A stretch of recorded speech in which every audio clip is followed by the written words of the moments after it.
I learned the real reason my mom kept telling me to calm down the night I found a debt collector standing on my doorstep at 6:12 a.m. with my name on a clipboard. He wasn't yelling. He wasn't dramatic. He just stood there in a windbreaker, looking tired, and said, "Mr. Carter, we're here about the vehicle." I blinked at him like my brain couldn't load the sentence fast enough. "What vehicle?" He flipped the clipboard toward me and tapped the line with his pen. My name, my address, my signature. And then he said the part that made my stomach drop so hard I felt it in my throat. "It looks like you co-signed for your brother." I didn't. I never would. But when I called my mother shaking and half awake, she didn't sound shocked. She sounded annoyed, like I'd woken her up for no reason.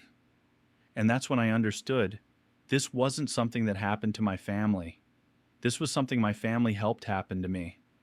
My name is Evan, 28M. I work as a systems analyst. Nothing glamorous, just the kind of job where you solve quiet problems all day and hope nobody notices you're the reason the place functions. My fiance, Lena, 27F, is a teacher. She has this way of speaking to kids that's gentle but firm, like she's showing them the world is safe, but also not negotiable. We live in a small rented house outside Columbus, the kind with squeaky stairs and a backyard that could be nice if we ever had time to weed it. We've been saving for a down payment. We're not rich. We're careful. We plan. And that's part of why this story hurts so much. I did everything the right way. I didn't party through my 20s. I didn't blow money. I didn't ask my parents for help.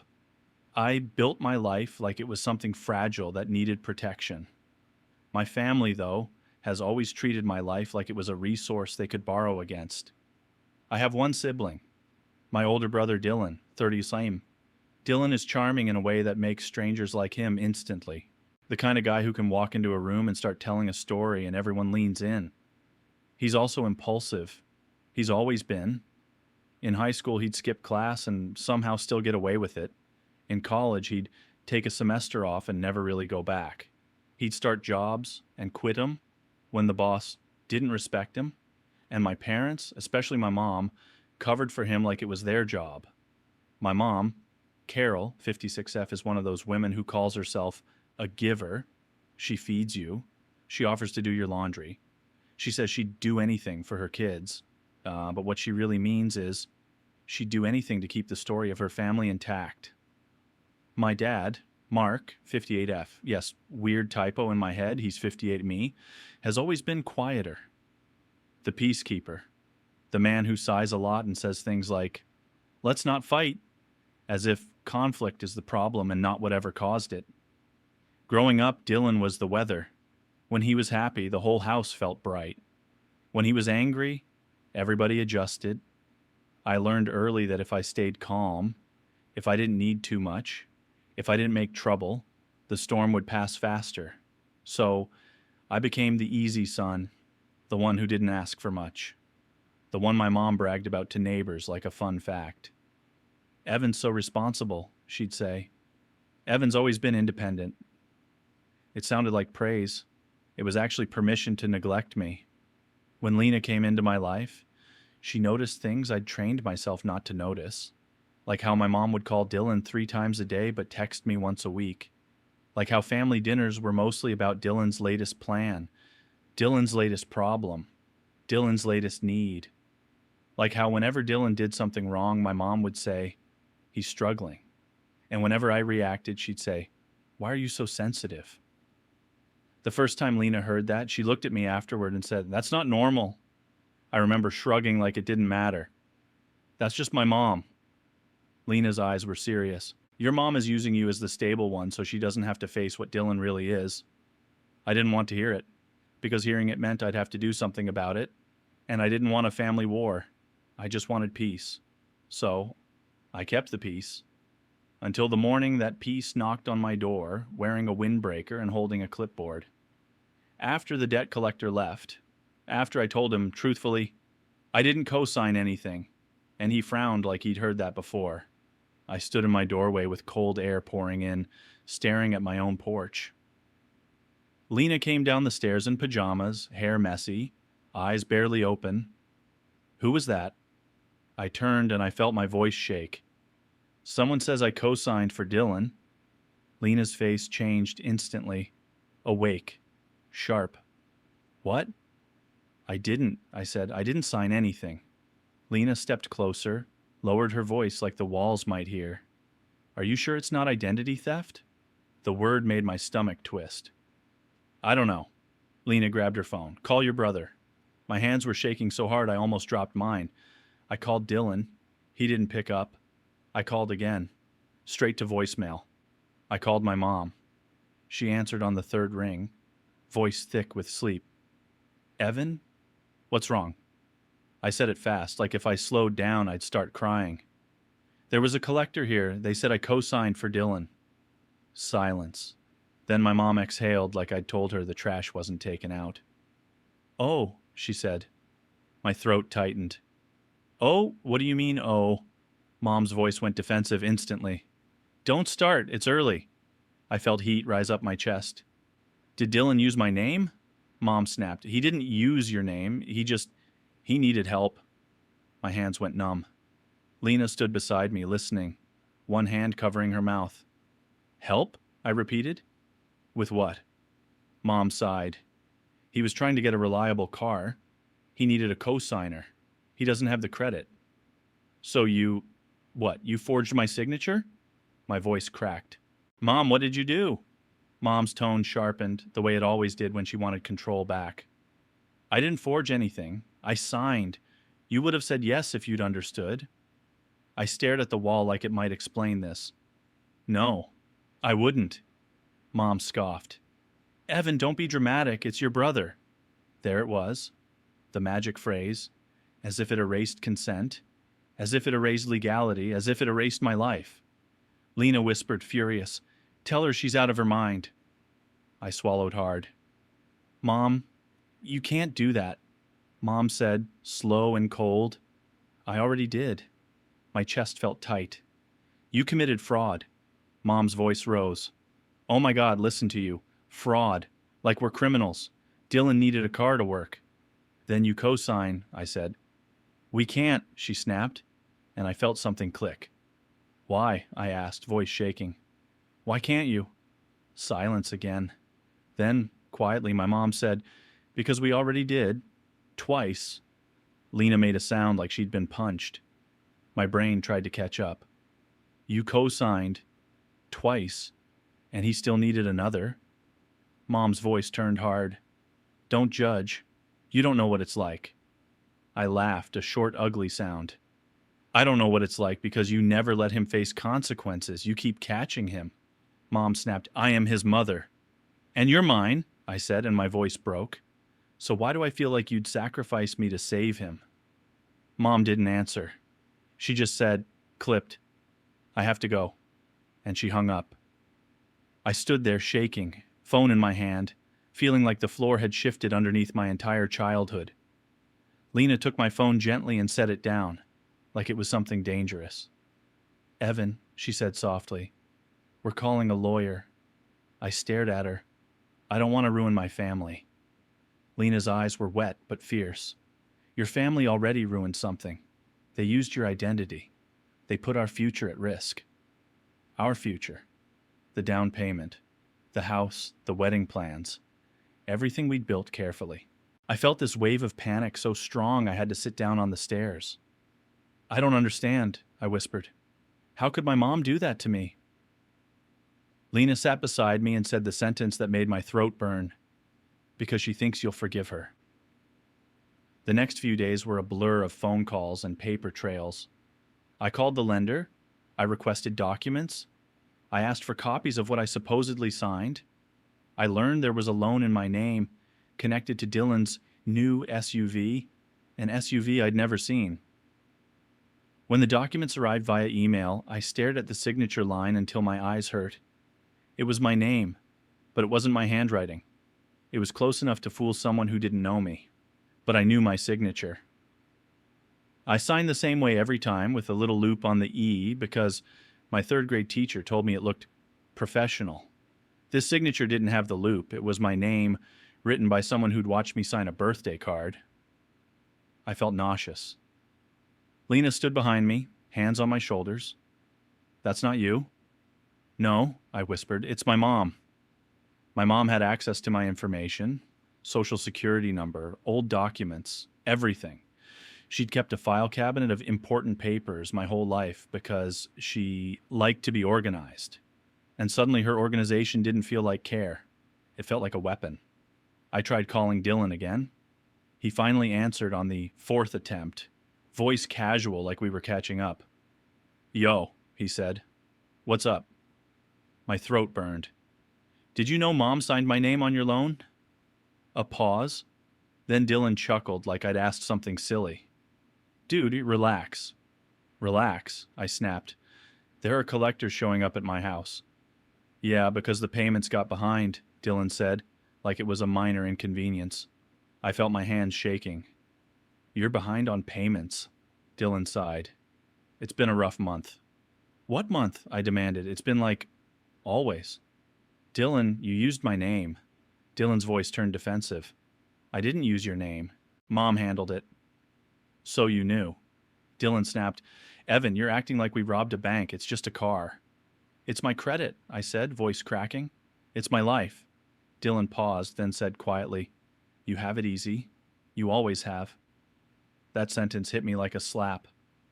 You think my life is easy? I whispered. Dylan scoffed. Yeah. You got the job, the girl, the little house. You're fine. I couldn't breathe properly. I worked for that. Sure, Dylan said, and Mom helps who needs help. I felt rage rise. And you need help forever? Dylan's voice sharpened. Just fix it, okay? You're good at that. Fix it. Like I always do. I heard Lena in the background whispering, Oh my God! I said through clenched teeth. No. Dylan laughed. What do you mean, no? I mean, I'm not paying for your car, I said. I'm filing a report. Silence. Then Dylan's voice dropped, dangerous. You wouldn't. Yes, I said, I would. Dylan exhaled, cold. If you do that, you're dead to Mom. I swallowed. Then maybe Mom should have thought about that before committing fraud. And I hung up, hands shaking so hard my phone almost slipped. That night, my mom showed up at our house. No warning, no text. Just a knock. Hard, like she was knocking on a door she owned.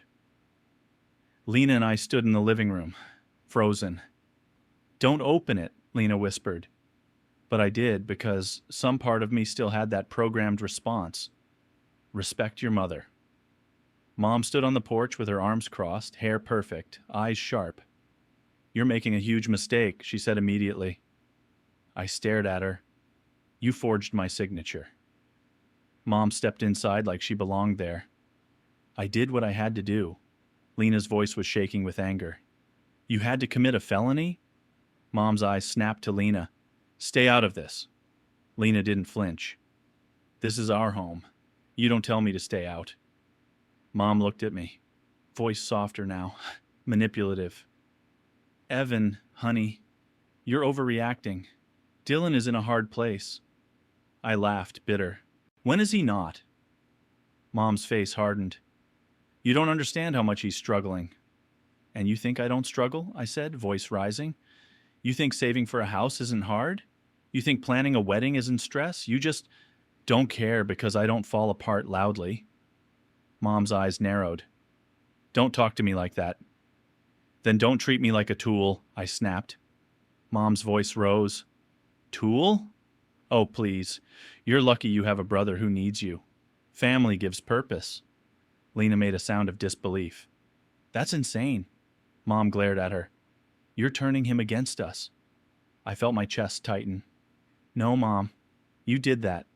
Mom's expression shifted, hurt, then anger. After everything I've done for you. I stared. What have you done for me lately besides put my future at risk? Mom stepped closer, voice dropping low. If you file a report, you will destroy this family. Do you want your father to have a heart attack from stress? Do you want that? There it was. Not love. A threat wearing guilt like perfume. I felt my eyes burn. You're blaming me for your choices. Mom's voice snapped. I'm blaming you for being selfish. Lena stepped forward, shaking. You're not going to call him selfish because he won't pay for Dylan's crimes. Mom pointed at Lena. You don't get to speak to me. Lena's voice broke. I'm going to be his wife. Mom's smile was thin, cruel. We'll see. That sentence hung in the air like smoke. Something inside me went cold. Because suddenly I understood. My mom wasn't just trying to protect Dylan. She was trying to control me. She wanted me afraid enough to comply. I took a breath, and my voice came out quieter than I expected. Get out. Mom blinked. What? Get out of my house, I said. Steady now. Now. Mom's face twisted into rage. Evan. Out, I repeated, or I'm calling the police. The words felt unreal in my mouth, like I was someone else. Mom stared at me, shocked, like she'd never seen me say no. Then she laughed, sharp and ugly. You wouldn't. Lena's voice was calm, terrifyingly so. Try us. Mom's eyes flicked between us, and for the first time I saw fear. Not fear of consequences, fear of losing control. She grabbed her purse like she'd been wronged, and as she walked out, she said, Venomous. If you do this, don't come crawling back when Dylan hates you, when the family hates you. Then she slammed the door so hard the wall shook. Lena and I stood there in silence, breathing hard. Then Lena whispered, Evan, we have to protect ourselves. I stared at the door, heart pounding. I know. And the scariest part was, I meant it. The next week was the worst emotional whiplash of my life. My dad called and tried the peacekeeper routine. Son, he said, tired, your mother didn't mean harm. She committed fraud, I said, blunt. Dad sighed. We just need you to work with us. No, I said. I need you to understand that Dylan's choices are destroying my life. Dad got quiet. Then softly, he's still your brother. I swallowed hard. And I'm still your son. Silence. Dad didn't respond to that. Not really. He just said, let's not make it worse. That's what my dad always does. He treats consequences like they're optional. Then the relatives started. Aunt Lisa texted, your mom is crying. This isn't you. Cousin Nate, bro, just help Dylan out. Family. Grandma, I don't know what's happening, but you need to apologize to your mother. Nobody asked what my mom did. They all acted like my reaction was the problem, not the betrayal, and I kept feeling this old instinct rise up. Fix it. Smooth it over. Make the room quiet again. But then I'd look at Lena and see the fear in her eyes. Fear that our future could be wiped out because my family decided my boundaries didn't matter. So we did what adults do when things go from family drama to legal nightmare. We filed an identity theft report. We froze my credit. We contacted the lender with documentation. We hired an attorney because the stakes were too high for emotion. And every step felt like tearing a piece of myself away from the version of me that still wanted my mother's approval. The day the police report was filed, my mom called from a blocked number. I answered without thinking, and her voice came through like fire. How could you do this to your brother? She screamed. I felt my whole body tense. He did this to me. Mom sobbed. Dramatic. Loud. You're ruining him. No, I said, voice shaking. He ruined himself, and you helped. Mom's voice turned cold. You know what your problem is? You think you're better than us. I blinked, stunned. That's what you think this is? Mom spat. You've always thought you were smarter. Mr. Perfect? Well, guess what? You're not perfect. You're cruel. Lena sat beside me on the couch, silent, eyes wet. I swallowed hard. Mom, do you hear yourself? Mom's voice dropped, and what she said next is something I'll never forget. We didn't need you, Evan. We needed your credit score. I felt like my heart stopped. I couldn't speak. I just held the phone, frozen as my mother, turned me into a number. Then she added softer, like a final knife. And if you go through with this, don't bother calling us again. And she hung up. Lena whispered, Evan. I stared at the blank phone screen. And the weirdest thing happened. I felt grief. Yes, I felt sick. But underneath it, I felt clarity. Because she finally said the truth out loud. The fallout was brutal. Dylan didn't apologize. Not once. The closest he came was a text that said, "You're seriously doing all this? Over a car? Over a car." Like my future is a joke. The lender started investigating. The process took time. There were forms, affidavits, calls where I had to repeat the same humiliating sentence. I did not sign this. I did not authorize this. Every time I said it, a small part of me died. Because I shouldn't have to convince the world my own mother wouldn't betray me. But here we were. At night, I'd wake up sweating, thinking about how easily this could have gone wrong, how close we were to losing the down payment, how close we were to losing the wedding money, the house dream, the calm life Lena and I were building. Lena held me through panic attacks I didn't even know I was capable of.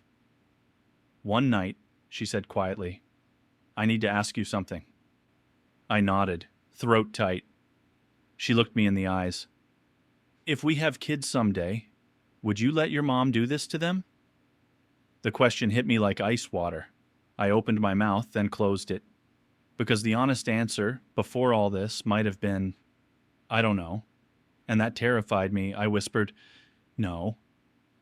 Lena nodded, tears falling. "Then we have to be strong now." So I made the decision I'd avoided my entire life. I stopped negotiating with people who only loved me when I complied. I went no contact with my mom. I blocked her number. I blocked Dylan. I told my dad he could call me, but I wouldn't discuss fixing things unless the first sentence out of his mouth was accountability. My dad didn't call for 2 weeks. When he finally did, he sounded older. "I don't know what to do," he admitted quietly. I swallowed. "You can start by admitting, this is wrong." Dad was silent, then softly, "It is wrong." Those 3 words felt like a crack in a wall. But then he added, "Your mother is your mother." And I felt the crack close again. "I know," I said, exhausted. "That's why it hurts." Months later, the investigation concluded enough for the lender to remove the fraudulent account from my credit and pursue the responsible parties. I can't describe the relief without also describing the grief, because relief didn't feel like victory. It felt like surviving something I never should have been put through. My wedding happened in a small venue with string lights and cheap champagne. Dylan wasn't there. My mom wasn't there. My dad came alone, looking like a man who'd lost a war he refused to fight. When Lena walked down the aisle, her eyes locked on mine, and I cried harder than I expected. Not just because I loved her, but because she was standing there choosing me, fully, clearly, without conditions. After the ceremony, my dad hugged me and whispered, "I'm proud of you." I almost laughed because I didn't know what to do with that. Proud of me for what? For finally refusing to be used? When the music started and people danced, I went outside for air. The night was cool and the sky was dark and endless. Lena came out and stood beside me, slipping her hand into mine. "You okay?" she asked. I stared at the lights through the window. I keep thinking about how easy it was for my mom to do that. Lena squeezed my hand. "Because she thought you'd forgive her." I exhaled, shaky. "Yeah." Lena's voice was gentle. "And you can still forgive someday, if you want. But forgiveness doesn't mean access." That sentence settled in my bones. Forgiveness doesn't mean access. It doesn't mean handing them your life again. I looked at Lena and felt something solid in my chest for the first time in months. "I don't hate my mom," I whispered. "I just can't let her near anything I love." Lena nodded. "That's a boundary, not cruelty." And here's what I realized, looking up at the sky while my wedding reception played without my mother inside. Some families don't raise children. They raise roles. They raise a hero who can do no wrong. And they raise a fixer who cleans up the mess. And when the fixer finally says no, the family doesn't ask, "Are you okay?" They ask, "How dare you stop working?" My mom thought she was teaching me loyalty. What she actually taught me was this: If someone only values you for what you can provide, money, credit, silence, stability, then they don't love you. They rent you. And I'm done being rented. I'm done being the quiet son who absorbs the damage so everyone else can pretend the family's fine. I'm building something real now, something honest. And if my mother can't be part of that without trying to use it, then she doesn't get to be part of it at all.